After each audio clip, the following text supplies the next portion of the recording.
ABC One Television. ABC One Television. ABC One Television. Le leader en actualité. On va pas le malade. Voilà les prendre des photos avec lui. Oui, c'est bon.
alors on a besoin de pour ça liquer à la ton à l'élo vraiment liquer dans ma casse au colli à cause de nous mais ceux qui nous ont malade monter au simbati mais la mettre hôpital au boy Zambé à la bino hein papa nangai vraiment to ngibino mingi ya on est to yaki na moi mike ko tika la bino vraiment Zamba lola ako ke la bino merci vraiment OK vraiment de côté la bino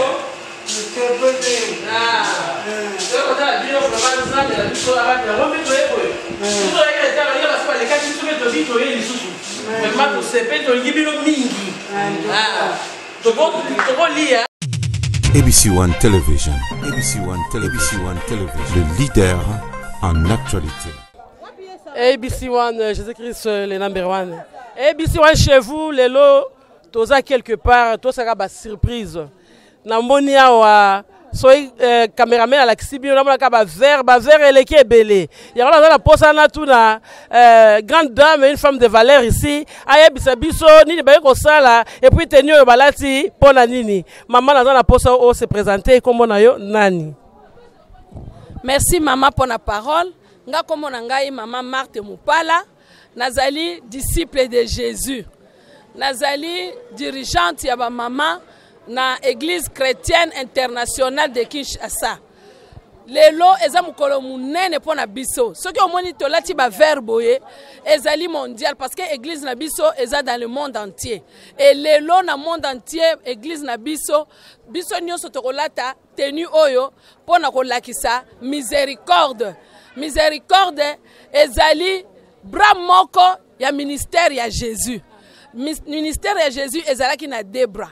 Évangélisation na kosalisa babola yango wana biso lelo na église na biso na monde entier toza ko kende ko secourir babola batu oyo baza en dehors ya église mais baza na pasi tozo kende ko porter bango aide pona ko lakisa bango bolingo na biso kati na Yesu yango lelo biso toyaki na mama yemo tokendeki na pavillon hôpital général ya Kinshasa tokendeki na pavillon ya ba nécessité batu oyo bazangi batu ko soutenir bango yango biso tokende ko memela bango ndambo loso savon mafuta miliki sucre loso pona ko pesa bango esengo pona ko lakisa bango ke Yesu kati na biso tozali pe ko sunga bango ndenge Yesu azali ko sunga babola na tango kala.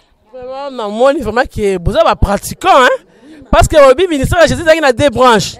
Évangélisation na miséricorde yango nde ba bobi bo sambu salate bobi biso to ke pe ko sepela na bandeko na biso vraiment maman na yina to na no bo sa eloko oyo bozo sentir ni na kati na bino eloko oyo mama tala kaka soki balobi ke ya beaucoup de joie à donner qu'à recevoir tango tozo pesa bango wana tozo pesa bango na esengo po Bible lobi que celui qui fait pratique la miséricorde pratique avec joie. Donc toza ko pesa bango na esengo nyonso toza ko pesa bango na motema mobimba parce que to yebi que tant toza ko sala bongo toza ko ressembler na maître na biso Jésus Christ. Amen. Ok, baninanga ba internet nous sommes partout dans le monde la manzi le loyo toza na église chrétienne internationale.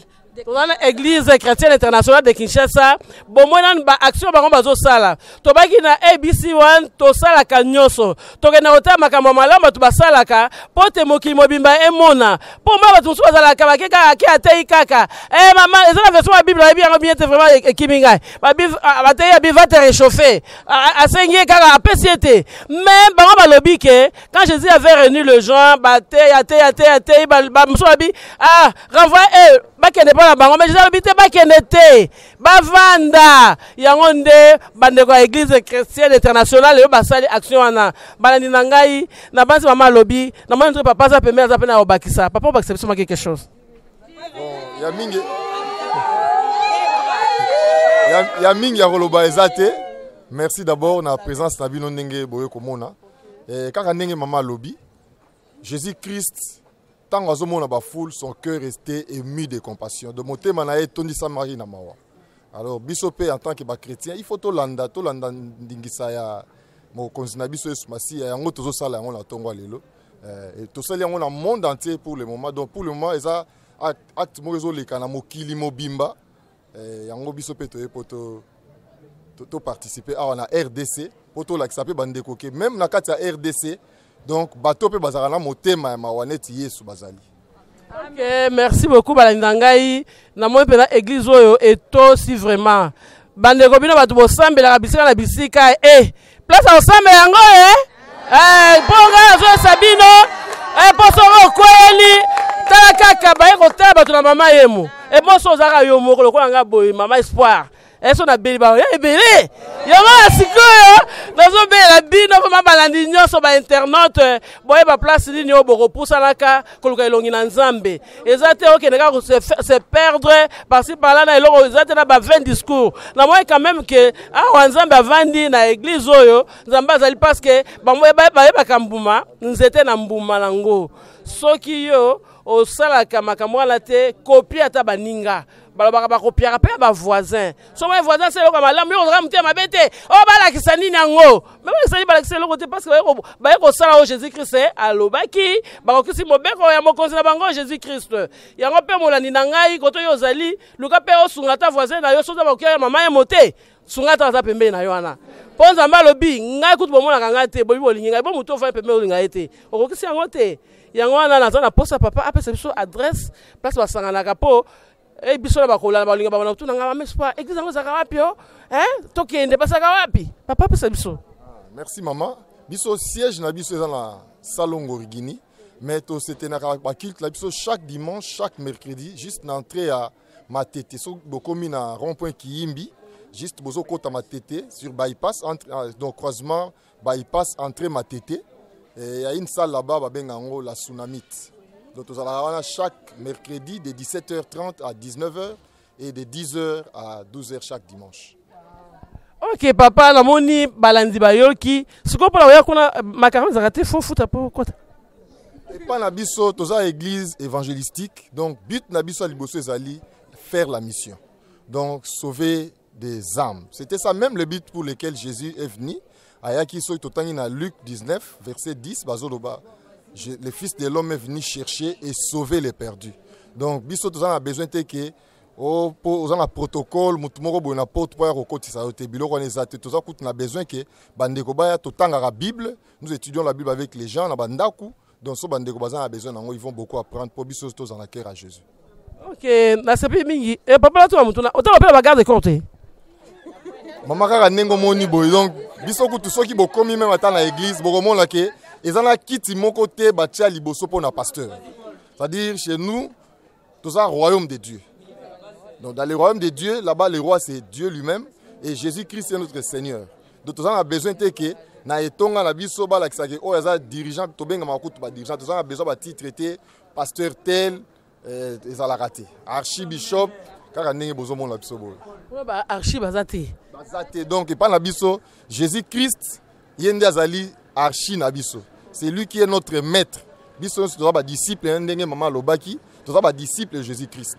Et il faut chercher à connaître c'est quoi un disciple de Jésus-Christ pour yeba ndenge ne sengeli même yo na kati ya etonga otambola est-ce que sengeli otia Yesu liboso ou bien Yesu azala na sima yo zo place na ye parce que normalement quand on parle de l'église la tête c'est Jésus. Alors na église ekomi que par exemple mutu azokamba kuna Yesu azomona na te mutu mususu abimi wana eza église ya Yesu te. Normalement Jésus nde il faut zo place à liboso. Ok, papa na CP, il passe à la racine qui t'a sauté en bagarre de corps avant qu'on a il faut nous bana koluka nene okende. Donc ça va pas passer à Vandi, maman passer à Vandi pembeni. Tu regardes toi bakaka parce que bolingo boza nango. Ah vraiment ça va pas mon labino. Vraiment je suis très curieuse ngape papa ba qui mercredi na dimanche hein.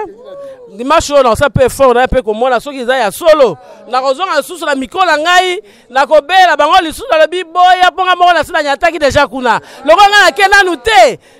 Mais bon c'est quand même pas à reçoit sur émission lisusu pour ese bino ke azaki kuna ta azaki kuna na zope bilili na mona peso ya solo makama pa lobi eza ya solo la caméra na nga kuna na kati na mona soki eza ya solo makambo bozo sanga bala dinanga ba internet nyonso na banzi esengo za ebele biso mo to koti na pavillon to moni bandeko na biso vraiment on a compati avec eux les pères qu'on a amené to tikeli bango vraiment esengo za makasi bala dinanga to luka kosa malamu to sunga bandeko na biso nzambe na kofuta biso bola na no exemple ya église oyo batiki lelo misala bango nyonso balobi lelo tozokende babeza mukolo moko dans le monde entier partout et boko mona na ba parce que réseaux sociaux comme yango ebele boko mona ebele émission na biso ekoleka on va publier ça pour inciter d'autres personnes ba kota pe ba ye ko ba so ba osabola mute abi fait le bien moi je sais pas on fait comment mais azana mbongo na ye mais ayebite ki akosonga muninga mais à travers ce que nous faisons ko ba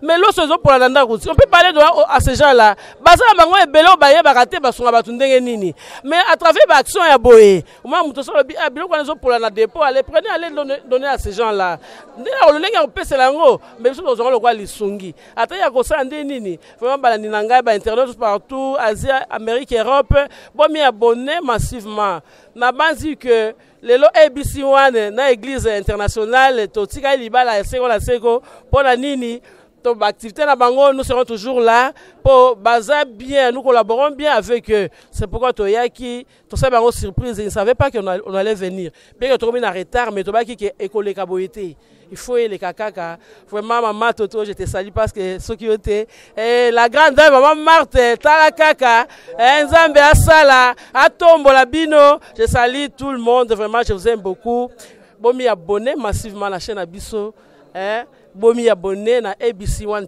télévision pour vous décider bon bano monanga ba news na bino bandoleka tout ce que vous voulez faire vraiment je salue la patronne de cette chaîne Chantal Ayao qui nous a donné l'opportunité pour te comme na posa na Alexa baladeur na ngai na moi ba je baza ebele wala na m'appelle ba étudiante bazali ya kananu venez lo bananu na moi otiki il fallait que soit classe OK te oyo sanina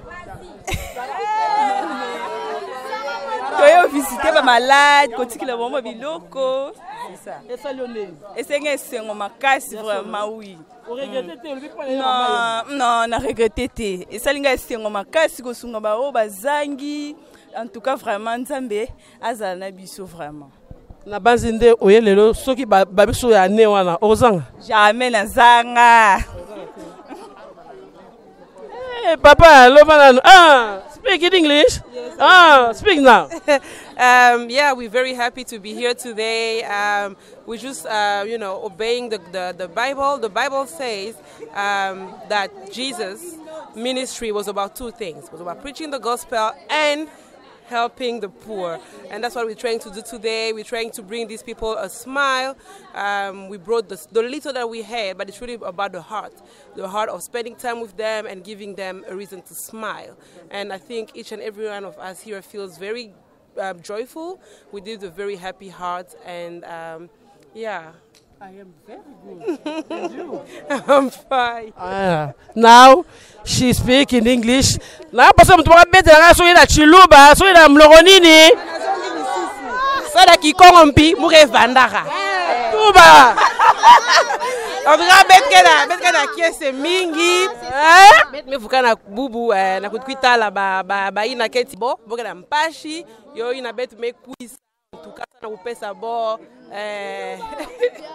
kabima kudia kasukadi ka loso bet me wakie se pinza. OK, merci.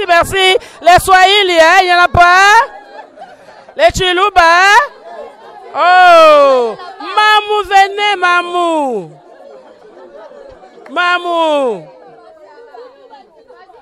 Maman, ça c'est la fête, non?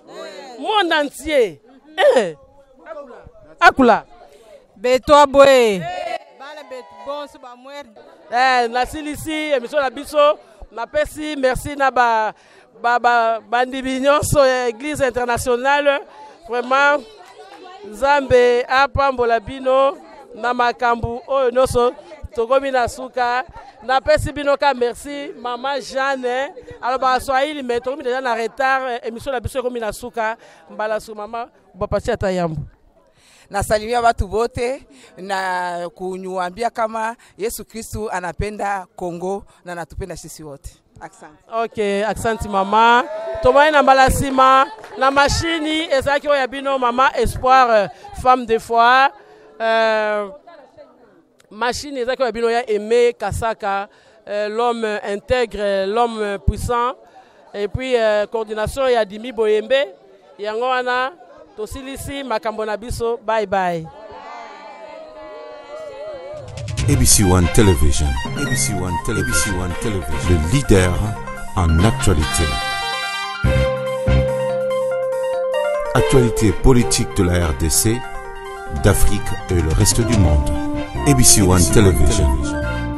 Le leader en actualité. Actualité locale et internationale. ABC One Television. ABC One Television. Actualité sportive, le football, boxe et autres. Actualité religieuse en RDC, en Afrique et le monde. Actualité culturelle de tous les pays africains. ABC One Television. Les leaders en